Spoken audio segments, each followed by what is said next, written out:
What's up YouTube? It's me, Jess, and I'm an opera singer. Today's video is Patron Pick of the Month, and for this month they have chosen The Good, The Bad, and The Ugly, composed by Ennio Morricone and performed by the Danish National Symphony Orchestra. Let's go.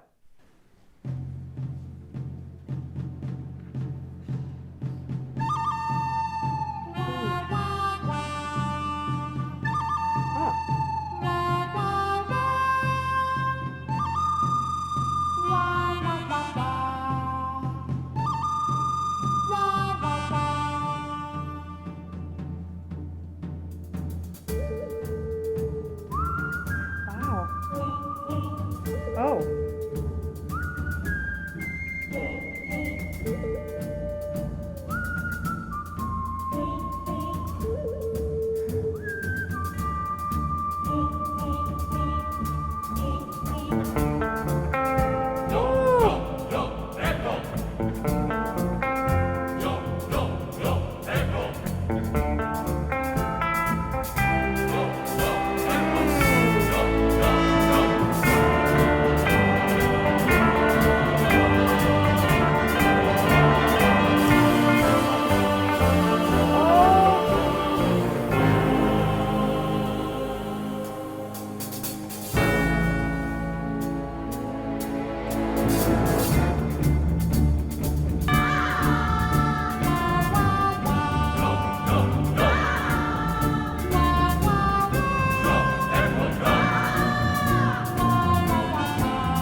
Okay, we got to pause. Okay, there's so much happening. I have no idea where to start. Actually, I know exactly where to start. So let me start by saying and confessing, I have not seen this movie. In fact, I did a video with Postmodern Jukebox featuring Effie. I Was Made for Lovin' You, and they turned that rendition into a spaghetti western. And when I recorded that, I had no idea what a spaghetti western was. I did not know about Ennio Morricone. I just went on a rabbit hole and did some research and learned a ton. But since then, I still have not seen a spaghetti western film, and I am still very new to this whole subgenre and the sound. That being said, the first thing I think I want to do is watch the trailer to The Good, The Bad, and The Ugly. God, I'm just thinking about the copyrights. I hope that's not going to be an issue, but let's watch the trailer together, and then that can give me a little bit more context to the sound and how that pairs well with the film.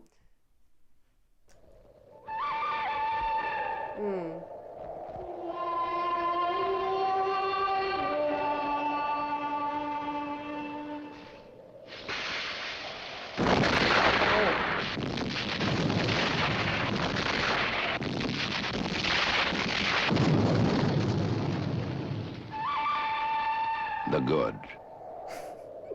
Oh. The bad. The ugly. Dang.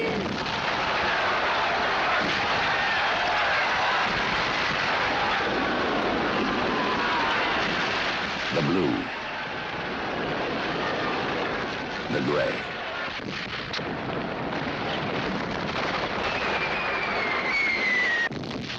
The Civil War.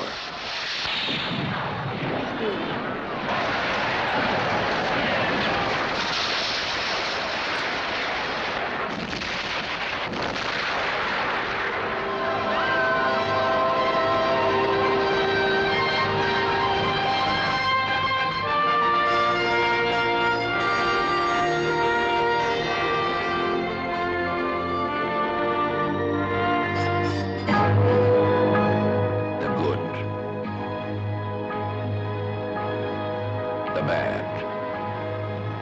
The ugly. The questions.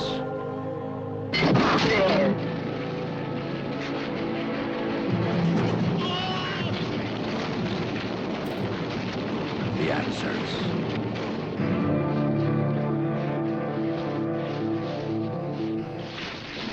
Ah. The showdown.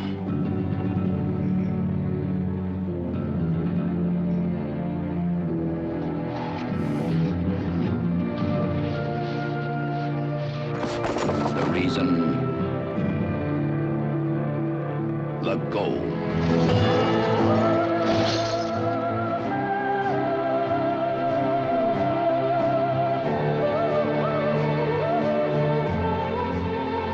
Oh, okay. I remember.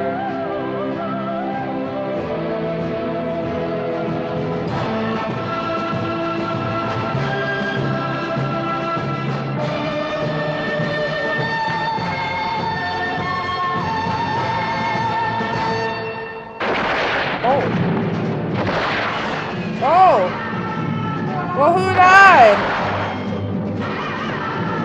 Okay, so it is making much more sense to me now. I am starting to remember the Effie and PMJ performance with the spaghetti western twist, and I heard definitely the theme within their cover here, and that's really nice to hear that correlation because I just had no knowledge at all. I still need to learn so much more. What's interesting to note is the actual sound and then the quality of the sound, which of course is going to change based off of the two sources that we're looking at now. Obviously, a sound quality difference, and then obviously more instrumentation and a bit more dramatics because of that added instrumentation that we're getting in this performance with the Danish National Symphony Orchestra. That being said, though, that doesn't diminish the quality of this 1966 film. The sound in it, the first thing I was thinking was how big it just makes everything feel. Everything feels so much more dramatic. Everything feels that much more suspenseful. It adds this intense amount of drive and tension. And I think that is the beautiful thing about the pairing of music and film. The first thing I need to do is give recognition to the conductor, whose name is Miss Sarah Hicks. The amount of people she's responsible for this performance is wild. The choir alone is massive. And then on top of that, she has an entire orchestra.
The more people you add, the bigger the ensemble, the grander the performance, the longer it takes to get everyone on one accord. That is it is so hard. It's so hard. I have so many questions for her, but kudos because what we've heard so far, it sounds perfect. Before we get into the music, let's quickly talk about the film because it's important. The Good, the Bad, and the Ugly was directed by Sergio Leone, who is an Italian producer and filmmaker. And Ennio Morricone was responsible for the entire film score. What a project. In short, the story follows three main characters who are after some gold, and the setting is around the early 1860s during the American Civil War. And on their journey to trying to find this gold, they find themselves in fights and battles and duels, and this is the basis of the story. The three main characters are represented in the title. The Good is played by Clint Eastwood, and he is known in the movie, I think, as Blondie, and he is a bounty hunter. The Bad is played by Lee Van Cleef, and his name in the film is Angel Eyes. He is confident, he is arrogant, he is a no hesitation when making decisions type of guy, and he is known as a tracker and a killer. The Ugly is played by, pardon my pronunciation, Eli Wallach, and he is called by Blondie as the Rat. He is a Mexican bandit who seems to be the comedic relief, and he finds himself getting into and out of very sticky situations, especially because of his previous crimes. His name in the film, are you ready for this, is Tuco Benedicto Pacifico Juan Maria Ramirez. Looking at the differences between the three of them is really important because they are so different, but also they're going after the same thing. What makes them different is the motivations behind the decisions that they make. Now, I have not seen the film, but looking at the background of these three characters, the way they make the decisions and why they make the decisions they do may have different types of morals and therefore be a defining character of each person in the film. Now, let's talk about the music. And the first thing I must address is the drums, because my goodness, is that nerve-wracking. Can you imagine, just imagine, you are the drummer in this large production and you are the first sound that everyone hears. Not only that, you are the only sound that everyone initially hears. It may seem simple, especially because his rhythm does not change, but it is so much responsibility, it's not even funny. You, as the drummer, as this soloist, you're responsible for establishing the beat. You're responsible for establishing the speed of the quarter note, and not only that, maintaining that throughout the time you are playing. That is so hard. You are the cue. I don't know how else to put it, but that is an incredible amount of responsibility. Now, going further with that, the beat. So he has a very simple, repetitive beat, and it just goes on and on for actually quite some time. The difficulty in that is deceiving, because even though you're playing the same thing over and over, that makes it that much more difficult to actually follow along with the music.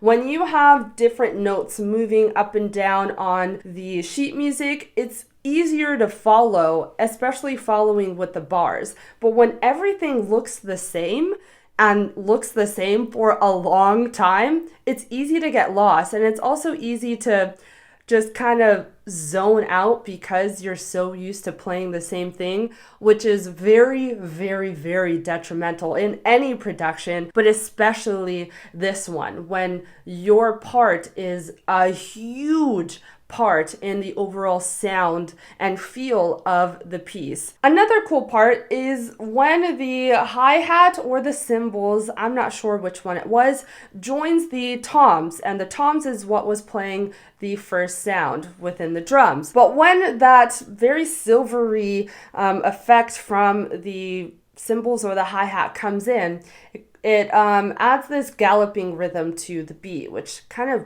pushes things a bit more in motion, especially because you're getting so much simplicity in the toms.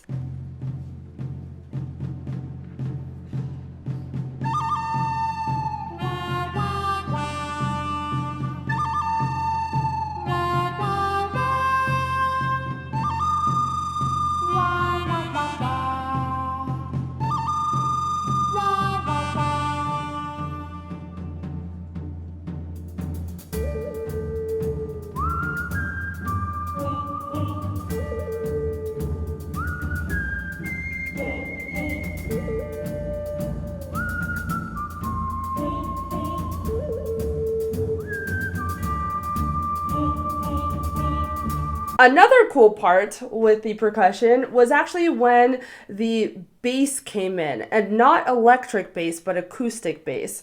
When the bass came in, it came in with the same rhythm as the toms, and it just added this extra depth to the sound because you're getting the two pitches, the one from the bass and then the pitch you're getting from the toms. And it was just so nice to hear that trickle effect between tom, hi-hat cymbal, and then acoustic bass.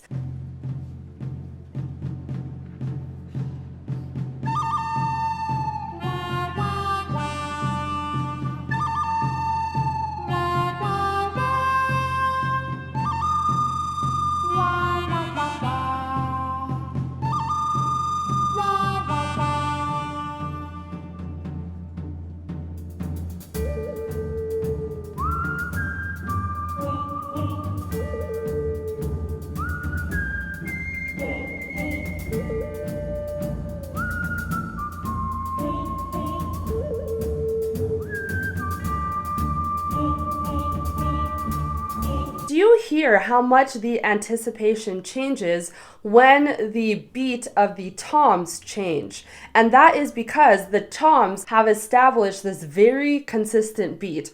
1, 2, 3, 4, and 1, 2, 3, 4, and 1, 2, 3, 4, and it seems like that is being played for a long time, which it is.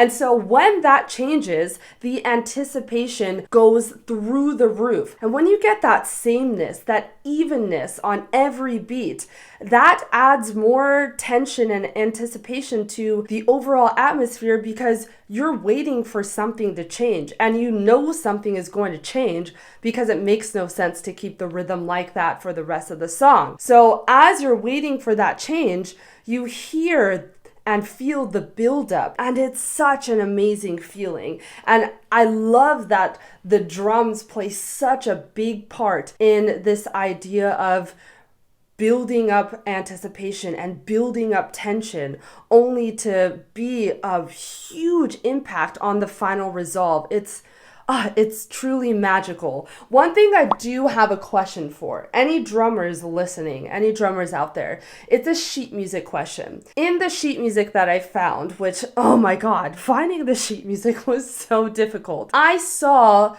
that there is a simile symbol, and I understand simile just means repeat in a similar fashion. However, I don't understand how that repeat is supposed to happen. If that simile comes, let's say, after a 2-bar phrase, are you supposed to repeat both bars in a similar fashion? Or does that simile only affect the very last bar you played? If you could bring some clarification on that, that would actually be really helpful, especially as a vocalist, because we don't have that symbol in our music, so I'm unfamiliar with the regulations around that symbol. So let us know down in the comments below. How? Yes, flute. Oh my God. Next is the flute, the soprano flute that plays that the main melodic part at the very beginning. I am not a flutist, so I just feel I naturally have so many questions when it comes to instrumentation and how to play your instruments because I know nothing. But I do know that the amount of vibrato in that part is extreme, especially on the longer held note.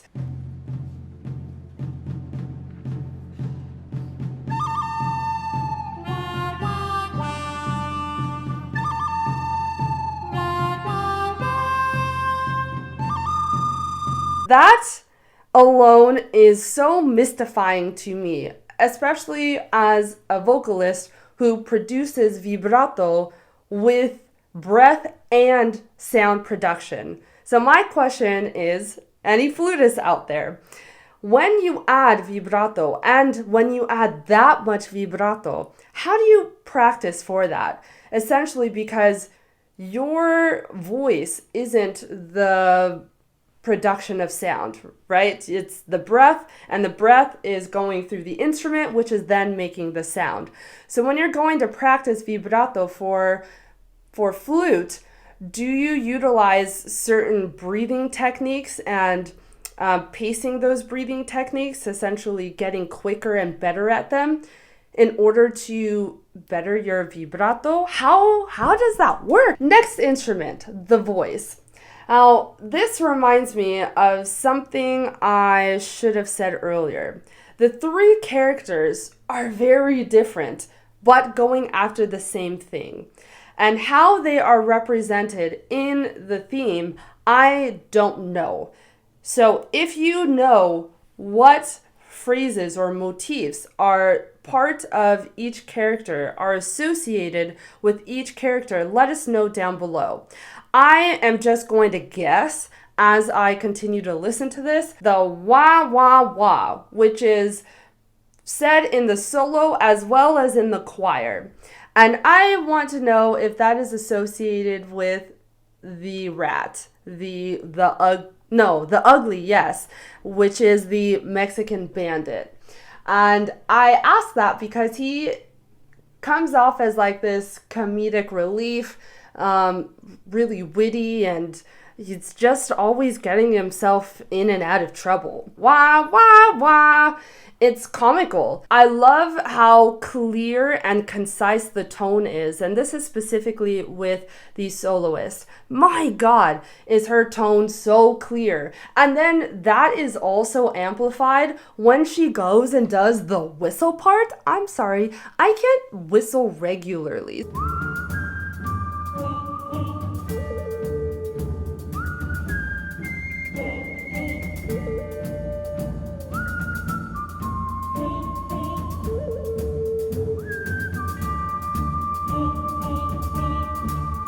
Lastly, let's talk about this strange instrument that I have never seen that takes over the theme that the flute was playing.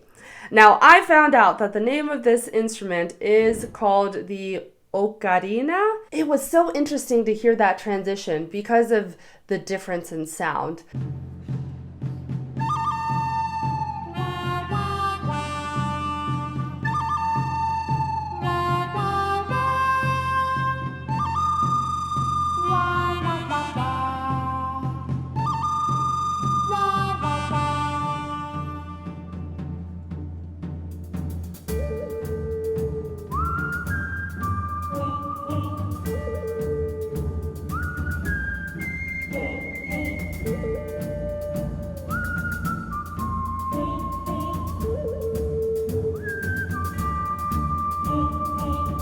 The ocarina to me sounds a bit breathier, especially during the longer held notes, and it sounds rounder and darker, and that of course has to do with the shape of the body of the instrument.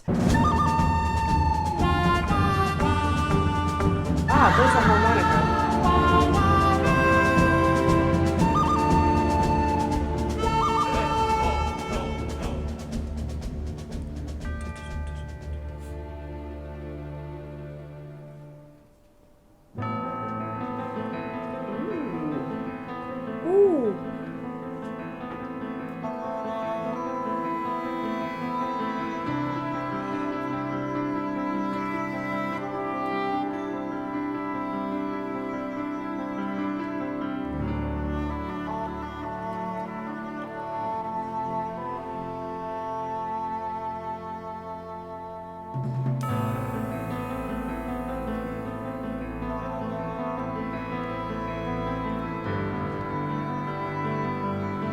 So pretty.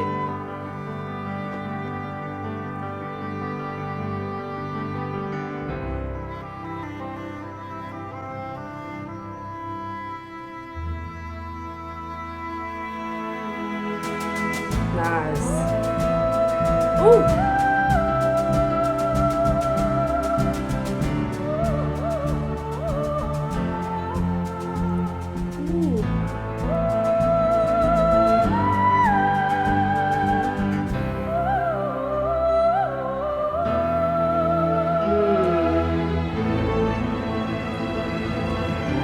so nice.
Now relax.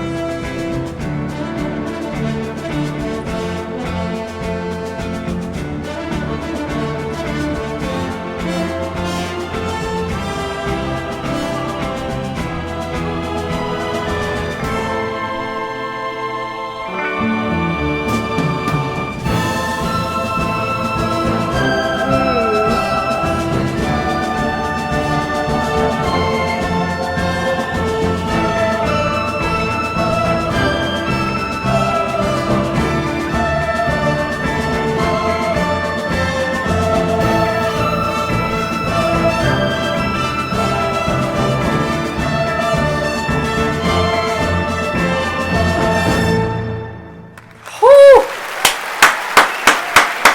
Woo! Woo! What a surprise! I remember hearing that theme in the PMJ video that I have done a reaction on, and I didn't know if that was coming into this performance or how it was going to be introduced in this performance, because I've never heard this as a whole. So that was really cool. I love how they placed the soprano in a different spot than everyone else on stage. I think it just adds to the drama of this entire production. This production is so dramatic, it's not even funny. First, the size of the ensemble. Then I saw a hanging man hanging from the ceiling. You just saw his shadow, I believe, from our point of view. Then you also have the dramatics within the music itself. And then you've got the lighting and the videography and all of the moving parts. There's just a lot going on. The one thing I do wish was that the orchestration was a bit less or a bit quieter, so that the soloist could come out more. There were parts where her voice was just drowned out, and that happens so often, especially when you have an ensemble and a production this large. There's no way that one human voice will be able to sing through that large of an orchestra, especially if dynamics really aren't considered in that moment. So that's just one critique I have, but I feel that that happens all the time. And so the use of vibrato does help in those situations, and that wasn't really utilized in this piece. And that is understandable considering the genre and the style of the piece. Adding that much vibrato like you would hear in opera, which really does help cut through an orchestra, is just a completely different style. I think it does help that she was mic'd, but that's just one of the things I noticed.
I must commend her on her agility. I totally forgot about that aspect in the PMJ video that I did, and my goodness, is that difficult.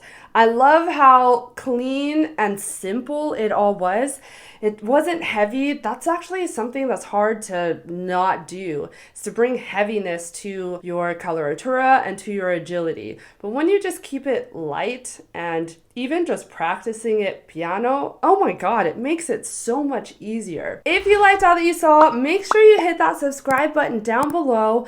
Please comment down below any information that you have on this video on questions that we talked about during the analysis. Lastly, make sure you check out the description box for ways you can keep in touch with me, get access to exclusive perks, and check out the Soprano Notes blog. I hope you have a good day, and I'll see you soon. Bye!